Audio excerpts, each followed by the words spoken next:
What's going on, guys? The Comics Kid 2099 here.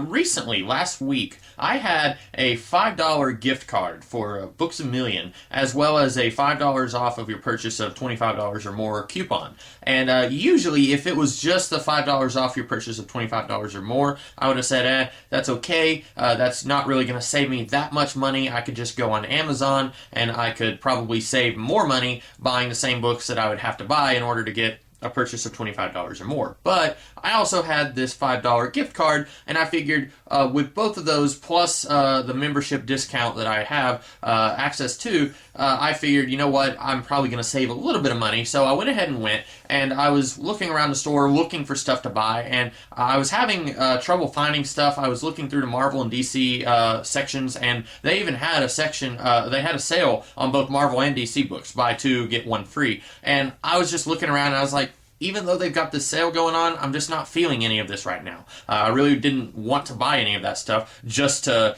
make a good deal on a sale.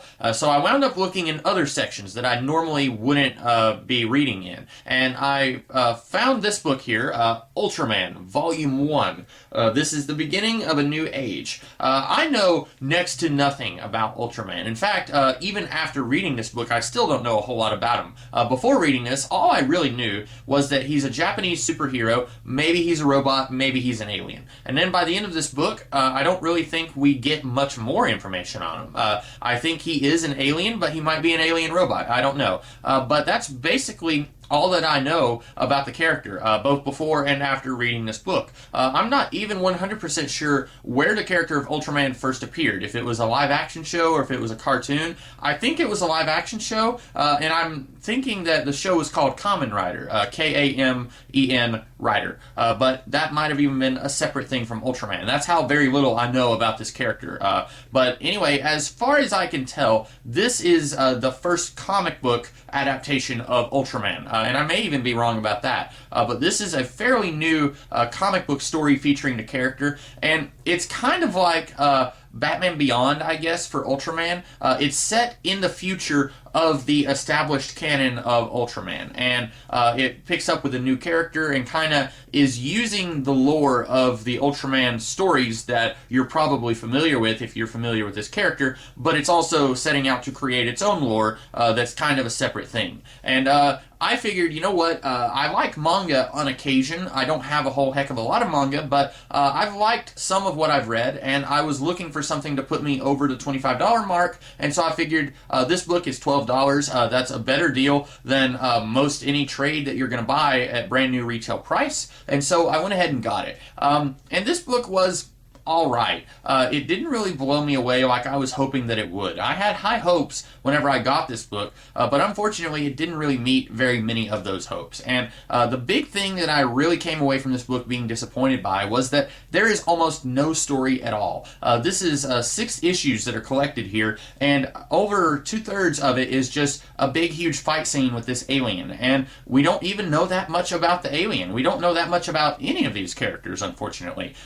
Basically, Issue 1 is set some years after Ultraman has left the planet, and the planet is more or less a utopia. And there are these 2 guys, they're older guys, and they were part of this group called the Science Patrol. And they were basically human superheroes who kind of helped Ultraman protect the planet. Well, then we find out one of them has a kid, and this kid is not normal. He falls from a balcony in a museum, and he's not even hurt. And then we later find out that the kid's dad was actually the human host for Ultraman. Still don't really know how Ultraman's powers work and all that, but apparently Ultraman needed a human to bond with in order to exist on planet Earth. And we find out that this one dude who was part of the Science Patrol, he was the human part of Ultraman. And somehow he lost his memories, we don't know how, and then he went and had a kid, and he's just now finding out, oh, my kid is also going to have superpowers. And then we jump forward 12 years into the future, and then we see the kid, he goes after school, and he jumps off a building, and he flies. And that's the end of Issue 1. Issue 2, he accidentally breaks a dude's arm who is harassing this girl that he likes, and then he goes and he's kind of brooding about it, and then this evil alien called Bimular comes and attacks him. And then that's the rest of the book. This is 6 issues long, and starting in issue 2, we have this huge unbroken fight scene. His dad gets in on the fight, and then the boy puts on this containment suit sort of thing that makes him look a little bit like Ultraman, and then he gets in on the fight, and then Bimuar is like, oh, okay, my name is Bimuar, and I am your nemesis, and then he flies away, and then at the very end of the book, the boy, Shinjiro, that's his name, he wakes up from, I guess, a coma, sort of, and his dad's friend is there and says, your dad's alright, you're gonna be alright, but hey, there's this alien here with one eye, and we have something very important to tell you. And that's all that this book offers.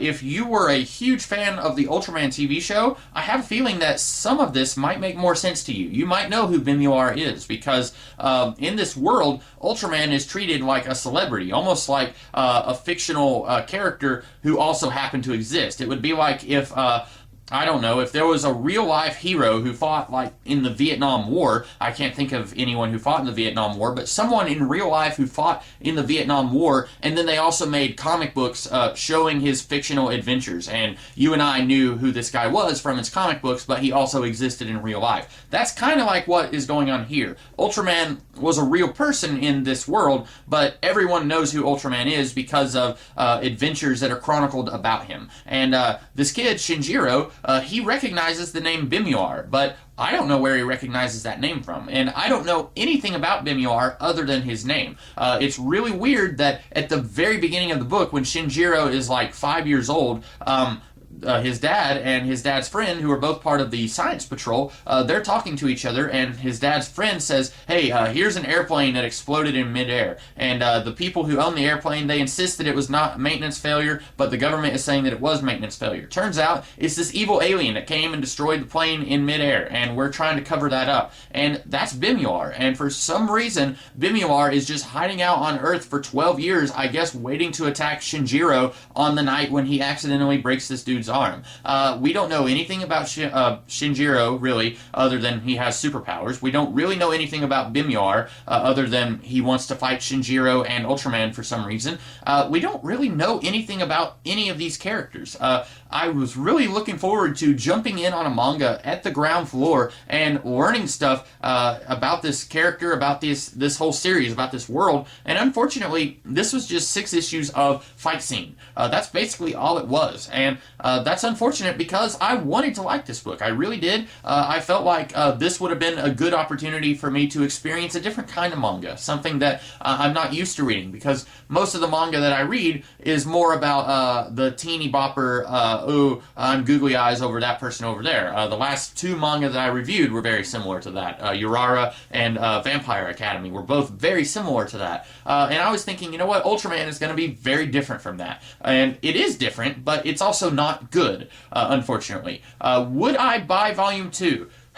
Probably not at new retail price. I just can't see myself buying another 6 issues for $12. And like I said, that is a better deal than any American trade paperback that you're going to buy at brand new retail price. That's just a little over $2 an issue versus what would be a little over $3 an issue for an American trade. But for how little story that we got in this book, I just don't see myself wanting to pay that much money for Volume 2 whenever Volume 2 comes out. And for all I know, Volume 2 is already out. But they had this stacked in the store in a way that made it look like this was a pretty new volume. So I'm not sure if Volume 2 is out at all. But if I ever saw Volume 2 like in a used bin several years from now, I would probably buy it for like $4 or less. But I would not buy it brand new. But if you are a huge fan of Ultraman, if you've seen every episode of the Kamen Rider series, then you might enjoy this. In fact, if you have seen Kamen Rider, if you are familiar with Ultraman, I would encourage you to tell me in the comments below if you've also read this book too. If you have done all of that, I would encourage you to tell me in the comments, is this book more readable if you are familiar with the Ultraman mythos? Because I was not, and I felt like this was just kind of unreadable. Just mostly a whole lot of punching and screaming and energy blasts and stuff like that. So those are my thoughts on Ultraman, The New Beginning for a New Age. Let me know what you guys thought of this video, and if you liked it, be sure to like, share, comment, and subscribe, and I will have some other videos up later this week for you guys. So check those out, and I will see you guys in the future. Have a great rest of the day. Catch you later.